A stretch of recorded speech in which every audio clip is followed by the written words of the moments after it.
కావాలనే మీ కలను నెరవేర్చుకోండి. సంప్రదించండి హెగ్డే ఫెర్టిలిటీ, హైదరాబాద్, తెలంగాణ.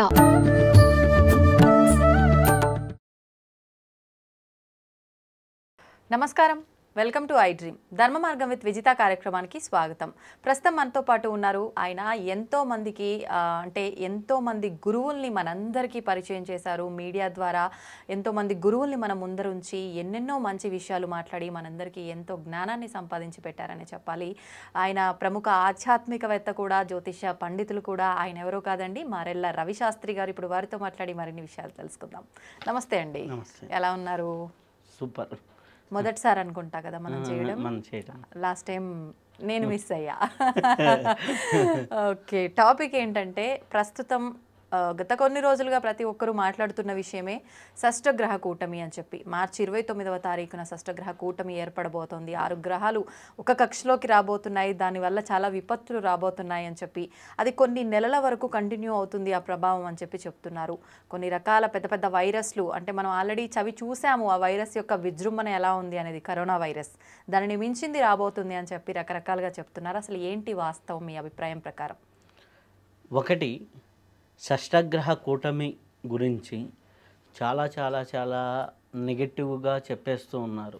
అవును, ఒక రకంగా భయపడాలా అంటే కొంతవరకు భయపడాలి, కొంతవరకు జాగ్రత్త పడాలి.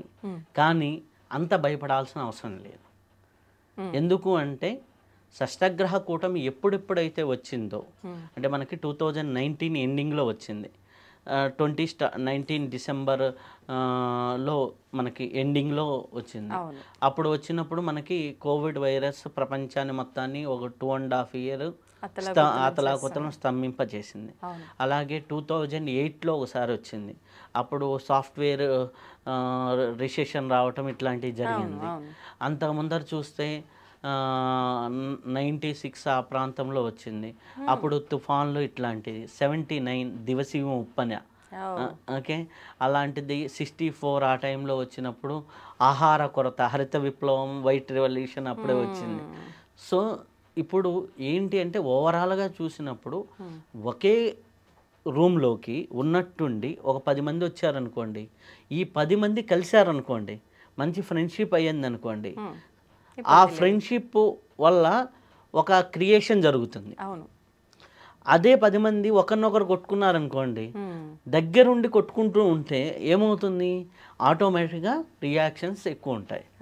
అయితే దీంట్లో అగ్ని రాజేసే గ్రహం కుజుడు కలవటంలా ఈసారి. లాస్ట్ టైం కుజుడు కలిశాడు 2019లో. ఇప్పుడు కుజుడు కలవటం లేదు కాబట్టి కొంతవరకు సేఫ్ అని చెప్పాలి. ఓకే, మార్చి 29 శని మీనరాశిలో ప్రవేశించడంలో ఆటోమేటిక్గా షష్టగ్రహం కూటమి అంటారు. షష్టగ్రహ కూటమి ఎన్నో రోజులు ఉండదు. ఒక 2.5 రోజు అయిపోగానే చంద్రుడు బయటకు వచ్చేస్తాడు. ఉగాది రోజు ఆటోమేటిక్గా రవి కూడా బయటకు వచ్చేస్తాడు. ఆ తర్వాత 4 గ్రహాలు అక్కడ ఉండేది. 2.5 రోజు 3 రోజులు మాత్రమే షష్టగ్రహ కూటమి జరుగుతుంది.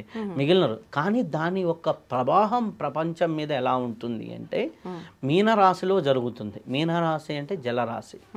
జలరాశి కాబట్టి సముద్రాల పరంగా, వాటర్ రిసోర్సెస్ పరంగా విపత్తులు ఎక్కువగా ఉంటాయి. జలం పరంగా మీరు చూసినట్లయితే ఇప్పుడే మీరు చూస్తే ఒక్కో చోట చేపలన్నీ ఒడ్డుకు కొట్టుకొని వస్తున్నాయి. కొన్ని చోట్ల అగ్నితత్వం సముద్రంలో ఎక్కువైందంటున్నారు. సునామీస్కి అవన్నీ సింటమ్స్ అంటున్నారు. సో ఇటువంటి జలతత్వమైనటువంటి విషయాలు, లేనిపోని సైక్లోన్స్, విపరీతమైన వర్షాలు పడడానికి, లేకపోతే అతివృష్టి అనావృష్టులు జరగడానికి ఇవన్నీ కారణం. అసలుకి షష్టగ్రహ కూటమి జరిగినప్పుడు ఏం జరుగుతుంది అంటే కామన్గా ఒక ఎఫెక్ట్ జరుగుతుంది. అది ప్రతి ఒక్కడి మీద, ఉన్నోడి మీద లేనోడి మీద కామన్గా పడుతుంది. దానివల్ల ఆర్థికంగా టైట్ అవుతుంది.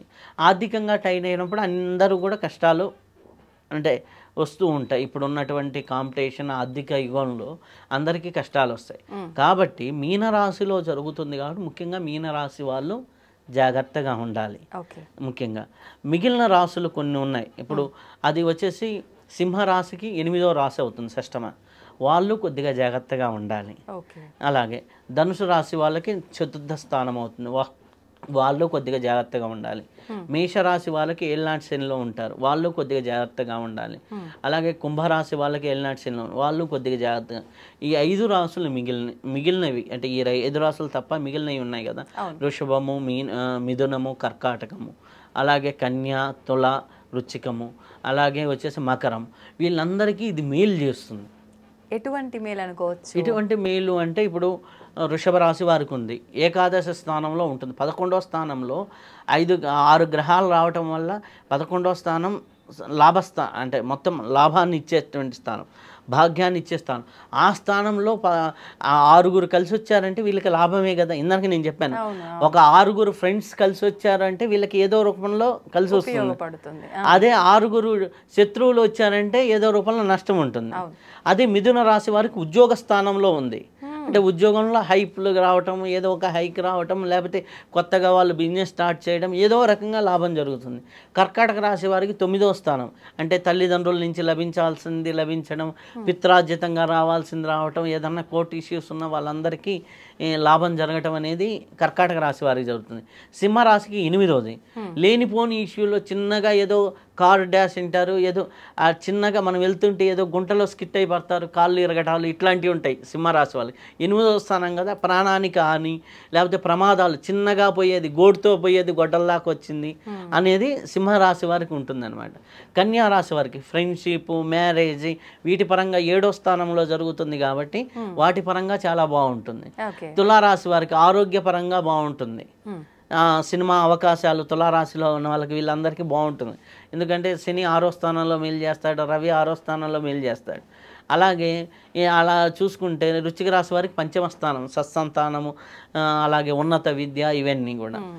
ధనుసు రాశి వారికి 4 కొంత అంటే కొద్దిగా కష్టం కొద్దిగా ఇష్టం లాగా ఉంటుంది. మకర రాశి వారికి ఏళ్ళనాటి శని నుంచి బయటపడతారు వాళ్ళు.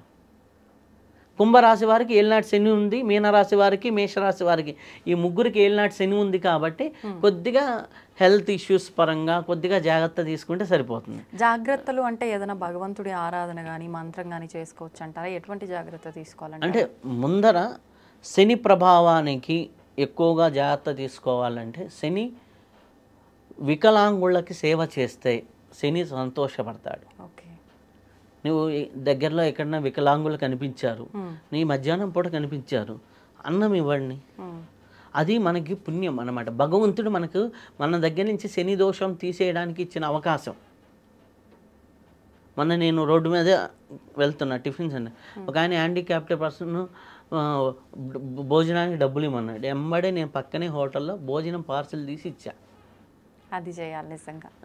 అదే ఆయన తిని తృప్తి చెందాడు అనుకోండి, మన శని ద్వారా వచ్చేటటువంటి నెగిటివ్ ఎఫెక్ట్లు పోతాయి. అలాగే రోజు రెగ్యులర్గా శనికి ఏంటి, శ్రామికుల్ని ఇబ్బంది పెట్టాడు శని. అంటే శ్రామికుల్ని ఇబ్బంది పెట్టాడంటే ఎవరైతే ఒంటి మీద చెమట పోసే వాళ్ళని ఇబ్బంది పెట్టరు. అంటే రోజు నువ్వు వాకింగ్ చేసి ఎక్సర్సైజ్ చేసి నువ్వు కానీ చెమట పట్టించుకుంటే నీకు శని దోషం ఉండదు. Simple logic. ఫిజికల్ నువ్వు ఎక్సర్సైజ్ ఫిజికల్గా నువ్వు శ్రమిస్తే ఆటోమేటిక్గా ఉండదు. లేదు ఇంకా బెటర్ ఐడియా, వాకింగ్ చేయలేము, మాకు లేదు టైం లేదు, కొద్దిగా స్ట్రీమ్ బాత్ పెట్టుకోండి. ఓకేనా? దానివల్ల కూడా స్వెట్ వస్తుంది. అలాగే ఆయిల్ మర్దన, నూనెతో మర్దన చేయటం, నువ్వుల నూనెతో శరీరానికి అప్లై చేసుకోవడం, నువ్వుల నూనె పాదాలకి రాసుకోవడం, లేకపోతే నువ్వులు ఉండలు తింటుండడం, ఇవన్నీ శని ఎనర్జీస్ ఉండేవి. అలా నీలం కలర్ బట్టలు వేసుకోవడం శని ఎనర్జీ, దాంట్లో బ్లూ. శని అనగానే బ్లాక్ అంటారు కదా, అంటే మన వాళ్ళకి అలవాటు అయిపోయింది, కానీ బ్లూ కలర్ వేసుకుంటే శనికి చాలా హ్యాపీ అన్నమాట. నీలవర్ణం, నీల గంధం, నీల పుష్పం, నీల మాల్యాంబరధనం, నీల ధ్వజ పదాకా దివ్య సమారూఢం, మేరుం ప్రదర్శనం, సాంగం, సాయుధం, సవాహనం, పత్ని పుత్ర పరివార సత్యనారాయణ రతనంలో నవగ్రహ మంత్రాల్లో నీలవర్ణం, నీలగంధం అనే చెప్పేది. కానీ మన అలవాట్లో ఏంటంటే మార్కెట్లోకి వచ్చేది బ్లాక్ క్లాత్. బ్లాక్ క్లాత్ ఎవరికి లేదు. ఓకే, ఆ నీలవర్ణాన్ని ఏం చేశారు, కృష్ణవర్ణం కింద మార్చేసి బ్లాక్ కిందకి మార్చేసి అదనమాట. అన్ని ఊరి పేర్లు మార్చినట్టు, వాడుక భాషలో ఉండే మార్చినట్టు, దేవుళ్ళ రంగు అనమాట. సో బ్లాక్ అలవాటులోకి వచ్చేసింది. కానీ ఇప్పుడు నల్ల నువ్వులు ఉన్నాయి కాబట్టి నల్ల క్లాత్, కొన్ని చోట్ల నీలం వాడతారు, కొన్ని చోట్ల బ్లాక్. అది మనకి ఆచారంగా మనం ఇచ్చే దాంట్లో హృదయం ఇంపార్టెంట్. మన భగవంతునికి పెట్టే హృదయం ఇంపార్టెంట్. ఆ హృదయంలో హ్యాపీగా నువ్వు సర్వీస్ చేస్తే ఉంటుంది. శని దేనికి అధిపతి అంటే శ్రామిక వర్గానికి అధిపతి, పారిశుద్ధ్యానికి అధిపతి. ఒకరింట్లోకి మనం వెళ్ళినప్పుడు శని భగవానుడిని మన ఆ ఇంట్లో బాగున్నాడా లేదా అంటే వాళ్ళ ఇంట్లో వాష్రూమ్కి వెళ్తే సరిపోతుంది. వాష్రూమ్ నీట్గా ఉంటే శని భగవానుడు వీళ్ళింట్లో బాగున్నాడు, పాజిటివ్ యాంగిల్లో ఉన్నాడు. వాష్రూమ్ నీట్గా లేదంటే శని భగవానుడు బాగాలేడు, ఎవడికో ఏలినాటి శని ఉంది. నీట్గా అంటే శుభ్రం చేసేటప్పుడు నీట్గానా, వాస్తు ప్రకారం నీట్గానా? శుభ్రం చేసేటప్పుడు నీట్గా, యూసేజ్ నీట్గా. ఇప్పుడు కొంతమంది ఉన్నారు నీట్గా వాటర్ కొట్టచ్చు, అంటే పెద్ద ఇండ్లు కాదు, చిన్న ఇంట్లో ఉన్న నీట్గా ఉంచుకోవచ్చు కదా బాత్రూంలో. కొందరు ఇండ్లకి వెళ్తే బట్టలు అక్కడే ఉంటాయి, వాటర్ సరిగ్గా కొట్టరు. అందరు ఇళ్ళల్లో ఉంటున్నాయిలేండి బిజీగా ఉండి. బిజీ అంటే ఉన్న దాంట్లో నీట్నెస్. అబ్బా బాత్రూంలోకి వెళ్తే బాగుందిరా అనిపించడం వేరు. ఓకే, మళ్ళీ స్టార్ హోటల్ లాగా కాదు, ఉన్న దాంట్లో నీట్గా ఉంటాం అనేది శని భగవానుడు. మన ఇంట్లో నవగ్రహాలు ఉంటాయి, పూజ గదికి రవి, ఇవన్నీ కూడా ఉంటాయి. అట్లా మనం చూసుకున్నప్పుడు శని భగవానుడిని మనం చూడొచ్చు. అలాగే షష్టగ్రహ కూటమిలో మనం చూసుకున్నప్పుడు ఎక్కువ ఎఫెక్ట్ అయ్యేది శని వల్లే కాబట్టి ఇవి చూసుకుంటే సరిపోతుంది. లేదు ఇంకా ఆరాధన పరంగా చూసుకోవాలంటే ఆంజనేయ స్వామిని తోమలపాకులతో పూజించడం, అలాగే హనుమాన్ చాలీసా పారాయణ చేసుకోవడం, నిత్యం హనుమాన్ చాలీసా ఆంజనేయ స్వామిని ప్రార్థన చేసే వాళ్ళకి శని ఎఫెక్ట్ ఉండదు. కాబట్టి ఇవి చేసుకుంటూ ఉంటే చాలు. అంటే శని అంటే నెగిటివ్ కాదు, కర్మ ఫలదాత. సంవత్సరం మొత్తం చదువుకున్న వాడికి ఎగ్జామ్స్ వాడు హ్యాపీగా ఎంజాయ్ చేస్తూ రాస్తాడు. నీ జీవితం బాగా రోజు ధర్మపరంగా ఉంటే ధర్మపరమైన ఫలితాలు ఇచ్చి ఇంకా నిన్ను పైకి తీసుకెళ్తాడు. పివి నరసింహారావు గారు, ఎన్టీ రామారావు ఇట్లాంటి వాళ్ళు అందరూ సీఎంలు, ముఖ్యమైన పదవులు అయింది ఏలినాటి శనిలోని. కానీ అలాంటి వాళ్ళు ఎక్కువగా ఆ పదవులు ఆకర్షించడానికి వాళ్ళ ముందర జీవితంలో ధర్మంగా ఉన్నారు కాబట్టి అప్పుడు మంచి రిజల్ట్స్ వచ్చింది. సంవత్సరం మొత్తం చదివిన స్టూడెంట్కి మంచి ర్యాంక్ వస్తుంది.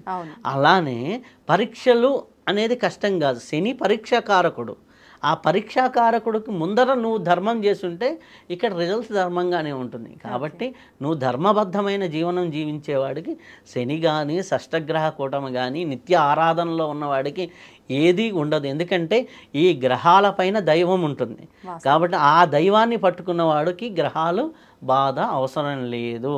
ఈ దైవాన్ని పొందాలి అంటే నువ్వు సేవ చేయాలి. నీ పక్కన వాడిని మనిషిగా చూడు, నీ పక్కన వాడిలో దైవత్వం చూడు, నీ పక్కన వాడికి అవసరమైంది చూడు, చాలు. సర్వే జన సుఖినో భవంతు అనే భావంతో బతుకు, లోకా సమస్త సుఖినో భవంతు అనే భావంతో బతికేవాడికి ఏ షష్టగ్రహ కూటం వచ్చినా, ఏ ఏలినాటి శని వచ్చినా, ఏ గ్రహ దోషం వచ్చినా భగవంతుడు వాళ్ళని పట్టుకొని బయట వేస్తాడు. తాత్కాలికంగా ఏదో చిన్న కర్మ పూర్వజన్మ చేసిన వాటి వల్ల చిన్న ఎఫెక్ట్లు ఉండొచ్చేమో, కానీ వాళ్ళకి ఆ సమయానికి ఆ సహాయం అందుతూనే ఉంటుంది నువ్వు ధర్మంగా ఉంటే. ఓకే, ఇది సంతోషం అండి. నిజంగా చాలా మంచి మాటలు చెప్పారు. ఆలోచించాల్సింది ఎప్పుడు కూడా ఎదుటివారి మంచిని, నిజంగా సమాజం యొక్క బాగుని కోరుకున్న వాళ్ళకు మంచి జరుగుతుంది అంటారు కదా మన ధర్మంగా ఉంటే. వాస్తవం మీరు చెప్పింది. ధన్యవాదాలు.